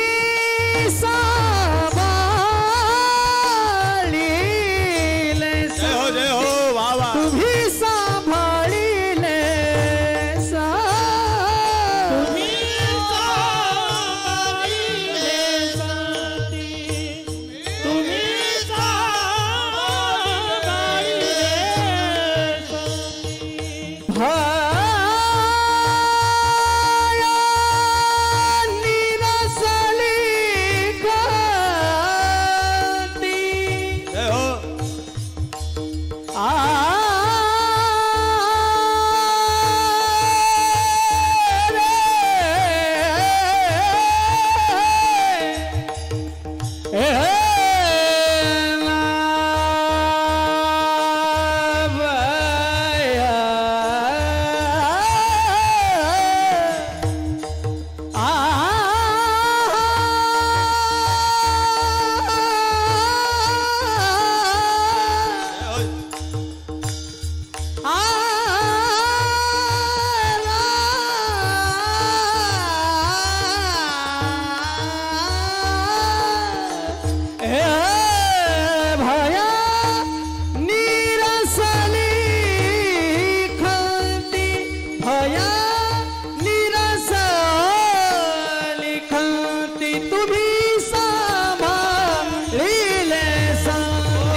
सफल होईल कीर्तन. संतांच्या विचारामध्ये राहण्याची ताकद जन्म सफल करत असते. ज्ञानोबाऱ्यांच्या संगतीत रेडा आला होता. नगरहून कधी कल्याणला गेलात, कधी कल्याणहून नगरला, नाशिकहून कधी पुण्याला गेलात. आळे फाटा नावाची चौफुली लागेल, आळे फाट्याला आळे नावाचं गाव लागेल. त्या आळे गावाला रेड्याची समाधी आहे. कुणाची समाधी आहे? रेड्याची. रेडा कळतो ना? प्रत्येक महिन्याच्या एकादशीला कीर्तन आहे. कुणाच्या समोर? रेड्याच्या. प्रत्येक महिन्याच्या द्वादशीला अन्नदान आहे. जसं चतुर्थीला कीर्तन आहे इथे, तसं प्रत्येक महिन्याच्या एकादशीला अन्नदान आहे, द्वादशीला अन्नदान आहे. कुणाच्या समोर? महत्वाचं वाक्य सांगू, तुमच्या माझ्यासारखे हजारो रेडे त्या रेड्याच्या दर्शनाला बारीला उभे आहेत. बारीला रेड्याचं दर्शन घेतो आपण का? 1 लाखाची वारी, 1 लाखाचा समाधी सोहळा, उत्तुंग शिखरावरती पोहोचले देवस्थान. का? तुम्ही सांभाळिले संती. एखादी निर्जीव भिंत माऊलीच्या संगतीत येते. अहो खायला नाही म्हणून आमच्या मायबापांनी काढून दिलं होतं आळंदीला. आम्हाला महाराष्ट्रातली 70% कीर्तनकार अशीच काढून दिलेली आहेत घरून, काढून दिलेली. खोटं वाटेल तुम्हाला, तुम्ही कधीतरी विचार न करा. काढून दिलीत, जमलं नाही म्हणून काढून दिलीत, काही आलं नाही म्हणून काढून दिलीत. माऊलीच्या संगतीत गेली आळंदीला, 10 वर्ष 12 वर्ष राहिली, जास्त काही नाही. फक्त माऊलीच्या समाधीला आमच्या कपाळाचा स्पर्श झाला. कपाळ माऊलीच्या समाधीला लागलं, कपाळ बदललं महाराज. लोक आमचं दर्शन घेतात, लोक आम्हाला दक्षिणा देतात, लोक आम्हाला महाराज म्हणतात. तुम्ही सांभाळिले संत. संत विचारात तुम्ही कुठल्या का होईना पद्धतीनं जात जा. पुन्हा जर होत राहतील कीर्तन, आता झाल्यानंतर राहिलेली 2 चरणं आणि या दुसऱ्या चरणाचा भाव मी तुम्हाला देईल. वेळ कमी पडला तसं तर 7 ते 9ची वेळ आहे. सर्व शहराकरांचे भाग आहे, हा लोणी आहे, जवळ आहे आणि महाराजांचं तत्व असं आहे, वेळेला फार प्राधान्य राहतं महाराजांच्या जीवनामध्ये. महाराज म्हटलं, उद्धव महाराज मंडलिकांचं कीर्तन आमच्या गेवराईत म्हटलं की लोक 8:45लाच येऊन बसणार, म्हणजे बरोबर 9 ते 11च कीर्तन होणार. ते वेळ सांभाळणारे महाराज आहेत, म्हणून अगदी बरोबर 9 वाजलेत. बघा, मला एकच शिकवायचं आहे तुम्हाला. कानोपात्रेसारखी अभागी मुलगी, एखाद्या अपवित्र कुळात जन्म घेणारी मुली जर माऊलीच्या पायाला लागून मंदिरात जागा मिळू शकते, एवढं उदाहरण जन्म आलो त्याची आजी फळ झाली साची. तुम्ही सांभाळिले संती, भय निरसली खंती. मग तो सैनिक असेल, ते सामाजिक प्रबोधन असेल, तुम्हाला भरपूर विषय दिले. याच्यातून फक्त एक घरी घेऊन जा. आपल्याला आपल्या जन्माच्या संधीचं सोनं करायचंय.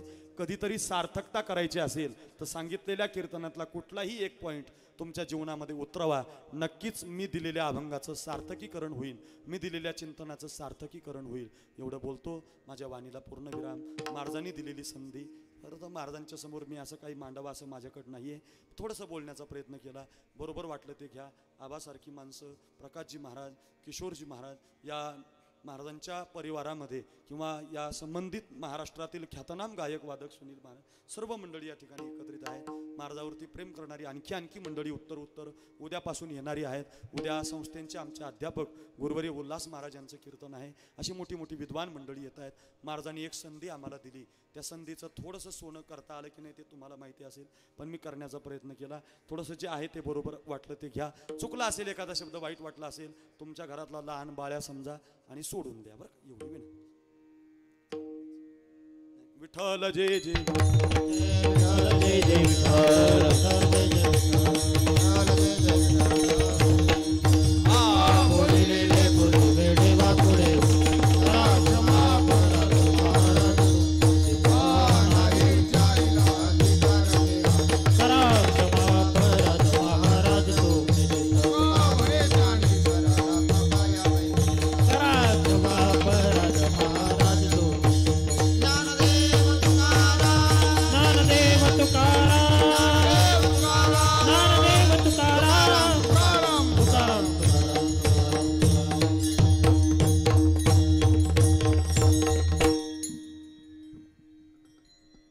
हरिभक्तीपरायण अक्रूरजी महाराज साखरे,